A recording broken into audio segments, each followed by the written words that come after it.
Bom dia, boa tarde, boa noite, concurseiros da ESA.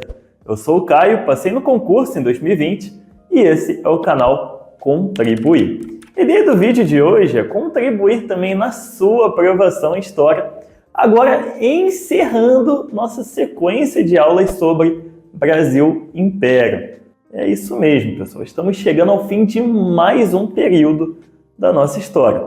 E na aula de hoje, o assunto vai ser queda da monarquia e proclamação da República.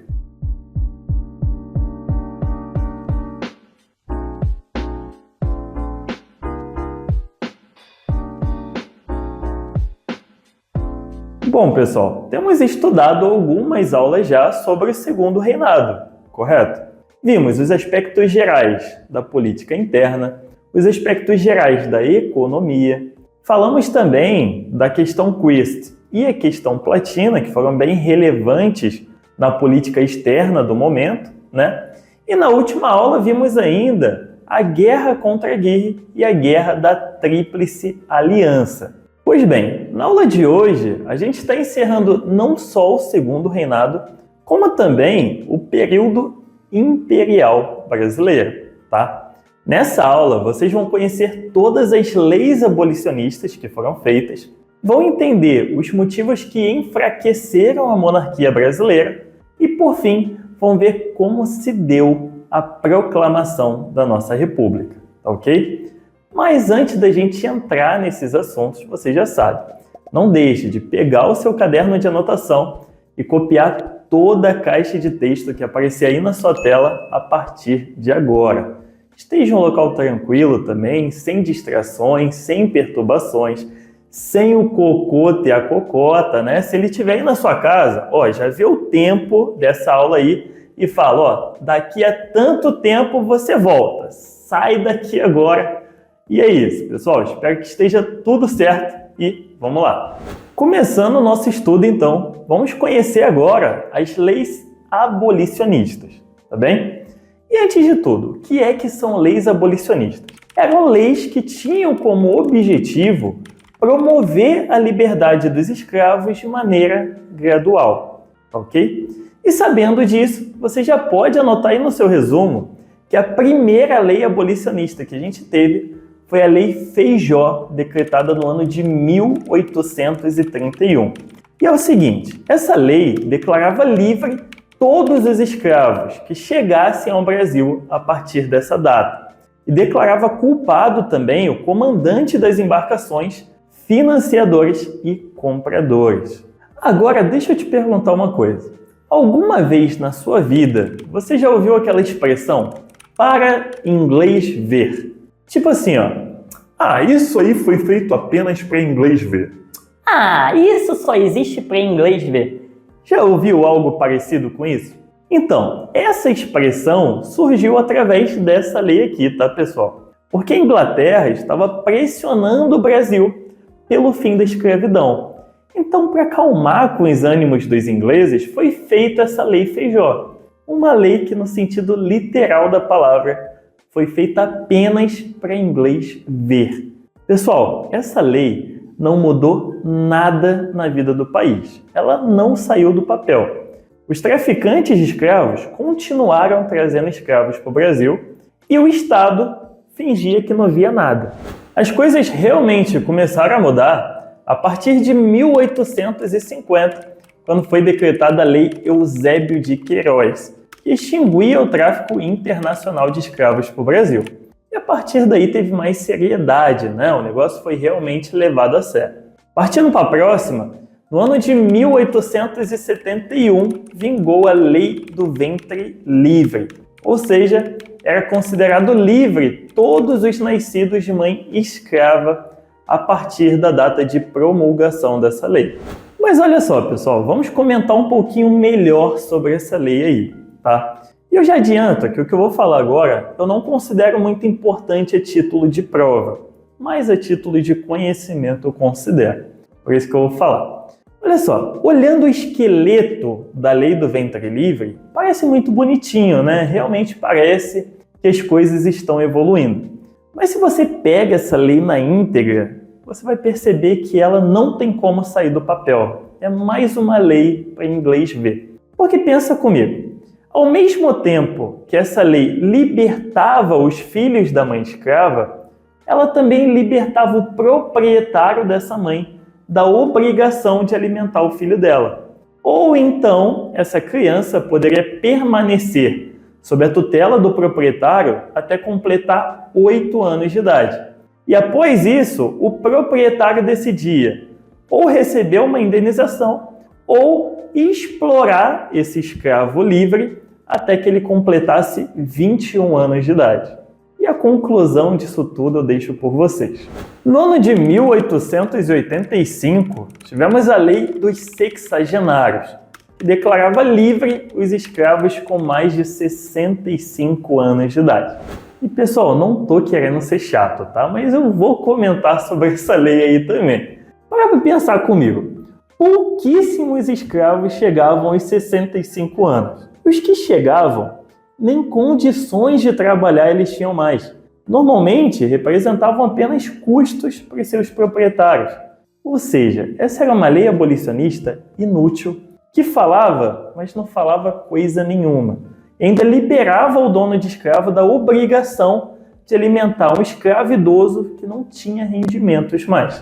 E enfim, chegamos na Lei Áurea, que teve promulgação no dia 13 de maio de 1888 pela princesa Isabel. É isso mesmo, aqui a escravidão encontra seu fim legal no Brasil, tá? Eu digo legal porque a Lei Áurea foi mais uma consequência do que a própria causa, né, para o fim da escravidão na prática. Podemos dizer que o fim da escravidão se deu mais por uma luta popular, tá? Bom, aqui a gente fecha essa parte de leis abolicionistas, tá ok? Eu já adianto, é importante que vocês tenham elas decoradas na mente de vocês, porque esse é um assunto ultra, mega, hiper cobrado e com possibilidade de ser cobrado também. E a partir de agora, vamos começar a entender o que fez com que o segundo reinado chegasse ao seu fim, tá bem? Ou melhor, não só o segundo reinado, como o período imperial, né? O que fez com que o imperialismo entrasse em crise no Brasil. E para isso, você já pode anotar aí no seu resumo que teve 3 questões que enfraqueceram a monarquia brasileira: a questão abolicionista, a questão religiosa e a questão militar. Sobre a questão abolicionista, o que acontece, pessoal? A gente acabou de falar que o fim da escravidão acontece no ano de 1888 com a Lei Áurea, correto?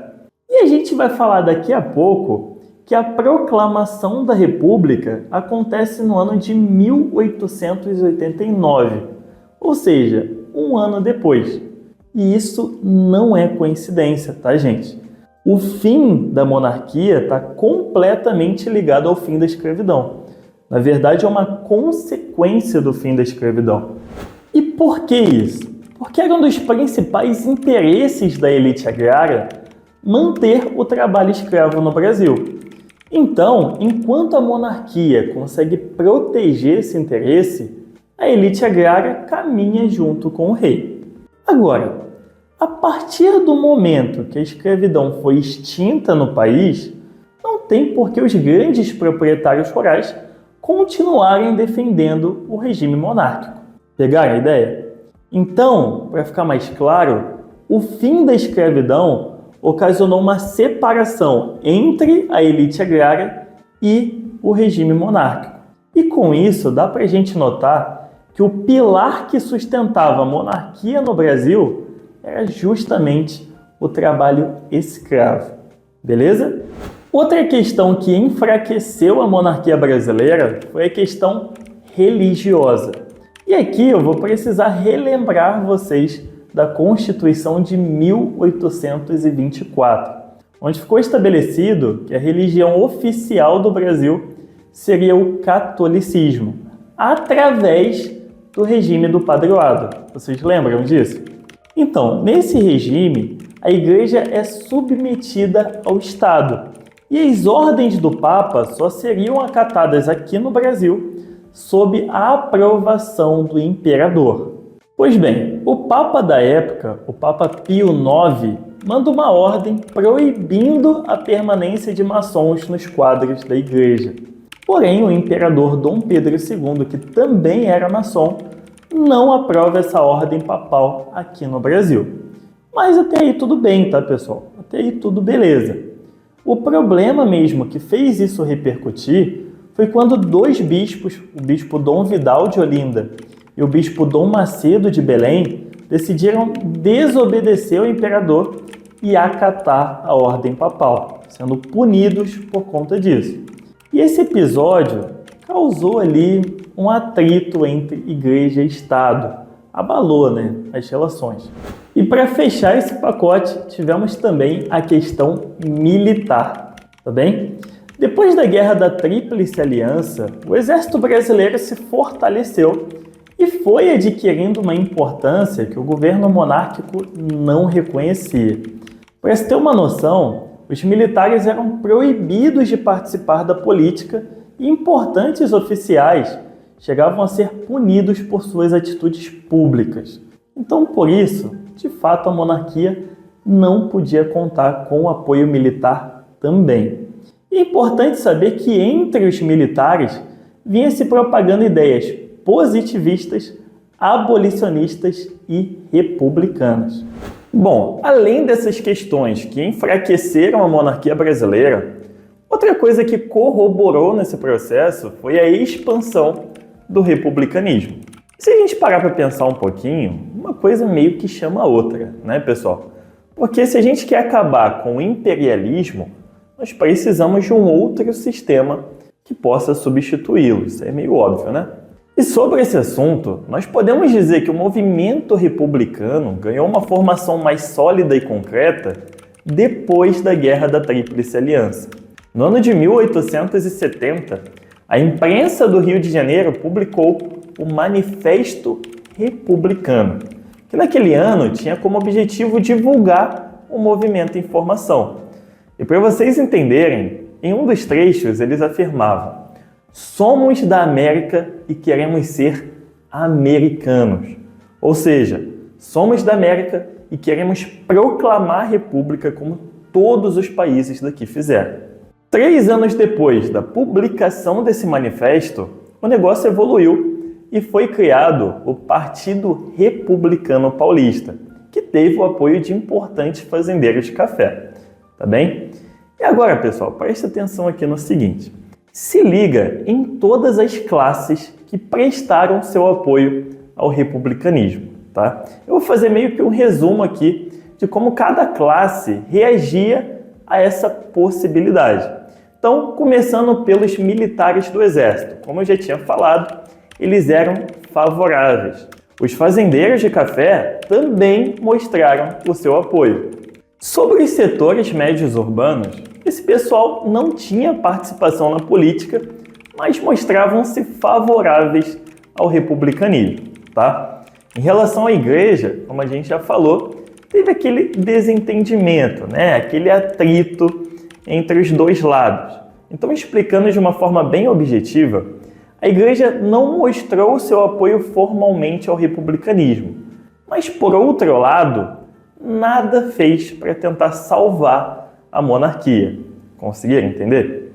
E por último, e não menos importante, a aristocracia agrária tradicional, que, como a gente já falou também, retirou seu apoio ao imperador devido ao fim da escravidão. Então, pessoal, esse é o resumo de como estava a sociedade brasileira diante dessa questão, tá ok? E com isso, ficou nítido que não tinha mais jeito, A proclamação da República era de fato um caminho certo já. O governo monárquico ele até tentou salvar a monarquia com um projeto de reformas políticas inspiradas em ideias republicanas, como liberdade religiosa, liberdade de ensino, mandato temporário para os senadores, autonomia para as províncias.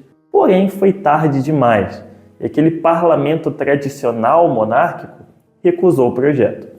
Com isso, no dia 15 de novembro de 1889, O Marechal Deodoro da Fonseca assume o comando das tropas revoltadas, ocupa o quartel-general do Rio de Janeiro, o gabinete foi deposto, o chefe de gabinete e ministro da Justiça foram presos e nesse dia constituiu-se o Governo Provisório da República dos Estados Unidos do Brasil. Pessoal, chegou a hora de dar adeus ao Brasil Império. Aqui a monarquia encontrou seu fim e agora a gente dá as boas-vindas para o Brasil República, né? Que no caso vai ser o período que falaremos aí durante as próximas aulas, tá bem? E por aqui eu também vou me despedindo, porque estamos chegando ao fim de mais uma aula. Eu espero de verdade ter contribuído da melhor forma com seu entendimento nesse assunto, tá bem? Se você gostou, não deixe de nos seguir nas redes sociais para ter acesso a todas as informações do curso e também não deixe de estar atento na playlist de História do Brasil para a ESA, né? Onde vai estar postado todo o curso de História em sequência para vocês poderem acompanhar tudo certinho, beleza? É isso, foi um grande prazer para mim. Tamo junto, até a próxima e tchau, tchau!